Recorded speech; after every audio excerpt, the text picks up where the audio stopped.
Los Angeles was experiencing the last days of summer. The city woke up to misty mornings, then reached noon with the heat shimmering over the scorched asphalt. And with the night, it released the ghosts of the past into the streets. Johnny Depp walked silently among these ghosts. He wore a worn-out jacket, his hair was messy, and his eyes carried the traces of a long battle. Once, fans would scream his name in the streets, but now, they were nothing more than leaves blown by the wind. But he was searching for something else now, himself. Once, he had been one of the most recognized faces in the world. The characters he brought to life on screen had made people laugh, cry, and think. But years passed, and Johnny's name became associated with gossip and scandal. The lines between reality and fiction had blurred, and his life had been dissected under the dim lights of a courtroom. After all that, he chose silence. No new films, no red carpets, just silence. And now, in the early light of morning, he was seeking an answer in the shadows of Los Angeles. The reason for his walk was a brief message from his former manager, Miriam, the night before. "An old friend wants to see you. Address, 6200 East Willow Street. This time it's something different." Johnny didn't know what to make of the message when he read it. His life had seen many turning points, but the feeling that this address gave him touched his skin like a ghost from the past. With an inexplicable shiver inside him, he set off early in the morning. The address was far from the city center, in an old industrial district surrounded by dilapidated buildings. Once a place of factories and workshops, now it was home to the homeless, addicts, and lost souls. As Johnny approached the building, an old man sitting by a rusty door caught his attention. The man was listening to a small radio. When their eyes met, he nodded slightly. Johnny returned the gesture and pushed open the door. Inside was unexpectedly tidy. Old movie posters on the walls, shelves filled with classics, a small kettle in the corner, and cushions on the floor. A woman sitting at the central table looked up. It was Miriam. "You haven't changed a bit," Johnny said. Miriam smiled. "We've all aged, but some scars are deeper than wrinkles."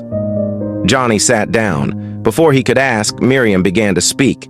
"I know, you don't want to do anything anymore, but this isn't a film. It's a project. Stories of people living on the streets, realities, pain, struggles. We want to make their voices heard, but only someone who understands them can tell their stories. That someone is you," Johnny protested. "Who am I to tell their stories? I've ruined my own life." Miriam nodded. "Maybe that's exactly why you should." A few days later, Johnny stepped into one of the harshest areas of the city, Skid Row. With him were a small camera crew, a notebook, a pen, and a recorder. But he didn't use any of them. He just wanted to listen. The first person he met was Lisa, a former teacher. Now she survived by collecting cardboard from dumpsters. She turned to Johnny and said, "I once made hundreds of children fall in love with literature. Now they call me crazy on the street." Lisa showed Johnny a notebook filled with poetry. Each poem summarized a night. Johnny's eyes welled up. In that moment, he decided to stay on this journey. As days passed, the lives that unfolded before Johnny felt like a rebirth. One day, he came across a young man singing on the street. His name was Elijah. He had an incredible voice but had been disowned by his family, fallen into addiction, and was now trying to recover. Elijah turned to Johnny and said, "I grew up watching your movies. Now I'm trying to write my own, but my script is missing hope." Johnny sat beside him, and that night, they played guitar together. Around a makeshift campfire, disconnected people closed their eyes and listened to the music. For the first time in his life, Johnny wasn't performing at an awards show, but singing to real people. The next day, Johnny received a small note, handwritten. "Carl wants to see you. 5th Street by the Tin Houses." When he arrived, an old man was waiting with a box in hand. Carl was a former carpenter, a Vietnam veteran. Now, he lived in a tent. From the box, he pulled out an old movie poster. "I saved this years ago. One of your films. About survival. It moved me deeply. Now you're learning what it means to survive, aren't you?" Johnny nodded. Carl's story would become the backbone of the documentary. It would be told from his perspective. Weeks passed. Johnny was no longer just an actor. He had become a friend, a companion, a confidant. He listened to stories, took notes, sometimes stayed silent. Some nights he cried. Some days he lost himself. But every day, more people sat beside Johnny, trusting him with their stories. One day he met Malia, a young trans woman. She lived on the streets because her family had rejected her. She told Johnny, "Every day is a battle, but I still dream. Dreaming is the only home I have." Malia's story struck Johnny deeply. He spent nights listening to her dreams. Malia wanted to write a children's storybook. Johnny gave her a notebook and said, "Start writing. I'll sponsor you." That small gesture changed Malia's life. A few weeks later, she left the streets.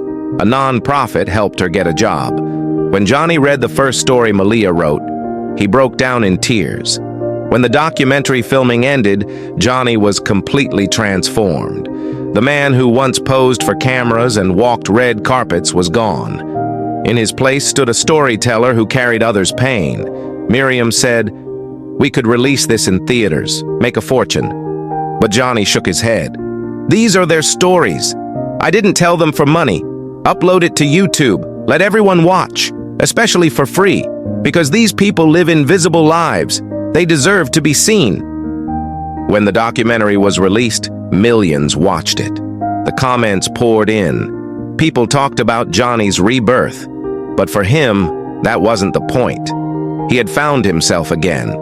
Carl moved into a new shelter. Lisa started working with a support organization. Elijah completed his rehabilitation and started working at a recording studio. Malia published her children's book. Johnny wrote the following on his studio wall: "The strongest person in the world is the one who can carry someone else's story." He started every morning with that sentence. One morning, he found a small package in his mailbox. Inside was a notebook from Rosita.